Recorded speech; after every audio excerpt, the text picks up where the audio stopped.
நாம் இன்றைக்கி பார்க்க போகிறது ஆப்பங்க. ஃபஸ்ட்டு ஆப்பம் எப்படி செய்கிறதுன்னு பார்க்கலாம்.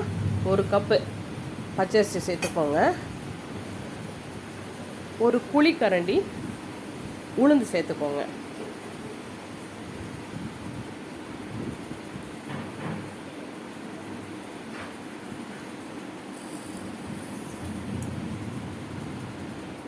வெந்தயம் 1 ஸ்பூன் சேர்த்துக்கோங்க. நல்லா ஊற வச்சுருங்க.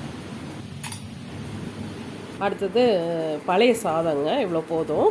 ஒரே ஒரு தேங்காய் உடைச்ச தண்ணி, இந்த ரெண்டையும் ஊற வச்ச அரிசியோடு சேர்த்து அரைச்சிருங்க. புழுங்கல் அரிசிலாம் சேர்க்கணுன்னு அவசியமே இல்லைங்க. நான் சொல்கிற மாதிரி அரைச்சாலே நல்லாயிருக்கும். மாவு அரைச்சாச்சு. இனி ஒரே ஒரு குழிக்கரண்டி தோசை மாவை இதில் சேர்த்துருங்க.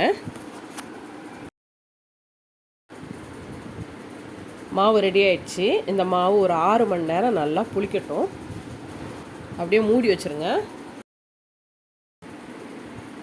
இப்போ பார்க்கலாம் மாவு எப்படி இருக்குன்னு. நல்லா புளிச்சிடுச்சுங்க.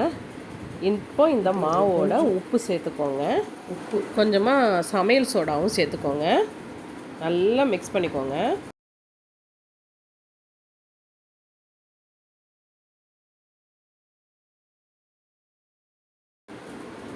மாவு ரெடி ஆயிடுச்சுங்க. பாருங்கள், நல்லா சாஃப்டாக இருக்குது. மாவு நல்லா பொங்கி வந்திருக்கு பாருங்கள். இனி சுட்டு சாப்பிட்றது தான். ஆப்பம் ரெடி ஆயிடுச்சுங்க. ஆப்பம் ரெடி, வாங்க சாப்பிட்லாம்.